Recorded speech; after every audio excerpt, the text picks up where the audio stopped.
We begin this hour with the man who says when Ben stops printing, the party is over. This is the man who sent ripples through the financial universe. His name is David Stockman. He's the former President Reagan's budget director. David, welcome back. Glad to be here. Now, if I'm not mistaken, you say, and we've got a rally on our hands this morning. The Dow's up 14,750 almost. Right. You're saying that if Ben hints that he's stopping printing money, we go straight down. Yeah. But if he keeps on printing on and on and on and on, we've got a different crisis, and the market will go down. Is that right? Yes, because we're in a monetary fantasy land. They have violated every rule of sound money that's ever existed. They've got the money market rates at zero. They have managed and rigged the entire yield curve, so nothing is real out there. It's all trading against the Fed. Now the speculators are basically saying as long as the Fed can hold the bond price up and the yield down and keep shoveling out free overnight money, it's safe to get in the trade. But they're not there to own it, they're there to rent it. It's all on repo, overnight money. The minute the Fed hints that it's going to normalize interest rates in some way, that trade will be unwound. The fast money will sell the bond, and then the slower money will sell the bond, and then pretty soon the mutual fund managers will panic. And where is the bid? Right now, the Fed is the bid. The Fed is propping up the price of the bond, and the Fed is shoveling free money into the bond market or into the Wall Street to speculate. What comes first? Ben hints that he's going to stop printing, or some kind of financial crisis because he's printing so much? Well, it could be either. I mean, we had the same thing when the Fed basically created the huge inflation of the 90s and the dot-com bubble. Well, I'm looking for a time frame. All of our viewers, they want to know, all right, we've got doom and gloom, it's coming, it's coming, it's coming. Oh, when's it coming? Well, you can't predict these things. They are like black swans. But you know if you're violating the rules massively, if you've disabled the price discovery mechanism, the interest rate mechanism of the financial markets, if everything's trading against what the Fed is doing, and bubbles are being created everywhere, and we have it already. We got subprime auto bubbles, a housing bubble started, the stock market is in a bubble, risk assets are in a bubble.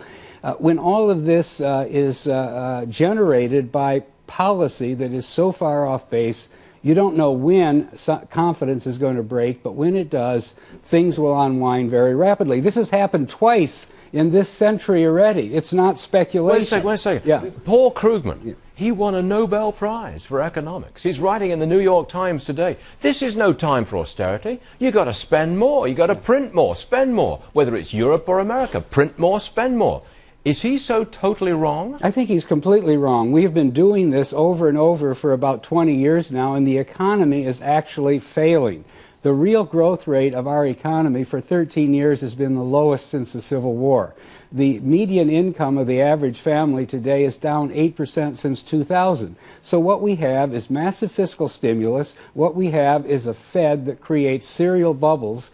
All of this creates kind of the appearance of prosperity temporarily, and then the day of reckoning comes, the bubbles break, then we have disaster in its wake, and then they come back and say, let's do more of the same so that we can get out of the mess that we're in. David, what if there's a happy medium here? I mean, the smart money knows that interest rates will be going up end of 2014, beginning of 2015. The smart money knows that $85 billion a month is going to be pulled away at some point, the QE. So you're warning that it's going to be disaster either way. Krugman is saying it's all great. What if there's a happy medium here and we don't have that quote-unquote crash that you're warning about? Well, you would like to have a happy medium, but when you have trillion-dollar markets that are entirely an artifact of manipulation by the Fed, of perceptions about what it's going to do next, I think that's pretty dangerous. These are not stable, healthy, sustainable financial markets. These are bubbles. What is David Stockman doing with his money? I mean, look, you've made money in your career. You've had an illustrious career. What are you doing with it? Well, I'm doing the same thing that the Fed is telling millions of savers in this country to do, and that is put your money in short-term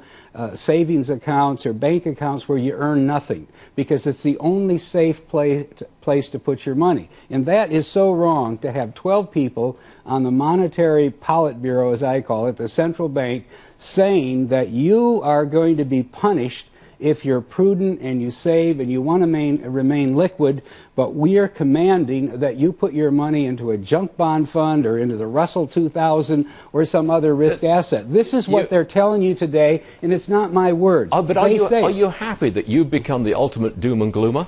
I mean, we used to think the gold bugs, that they were the guys, the world's going to crash, we're all coming to an end. But now David Stockman's saying that. Well, I'm saying that this is a dangerous thing to be doing. It's unnecessary. It's because we're unwilling to tell the public. But you're also saying there's no way out. I don't see how the Fed gets out of this corner. No central bank has ever been this deep into a corner. All the other central banks of the world are now copycatting the same thing. The Bank of Japan is absurd what they're going to do. But they've gone further.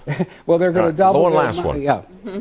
Yours fixed off pretty good, and you can put your money into savings. What about the 95% of Americans who need to do something for retirement? The doom and gloomers always have their day. Yeah. I've seen a lot of guys who are right 10 years after the fact and then take their victory laps. But what about real life people watching the show who would like to make some appreciation on their investments? What can they do? What if your prediction doesn't come true for another 10 years and they've sat in the corner waiting? Well, I think, everybody has to make that judgment for themselves. But they were told that in late 99 and 2000, and they got hammered. $5 trillion worth of stock value was lost. Okay, they were told it's safe to come back in. Greenspan has got it fixed now. He's reflating the economy. 1% interest rates. They went back in. They got hammered in housing. Then they went into the stock market. They got destroyed in 2007, 2008.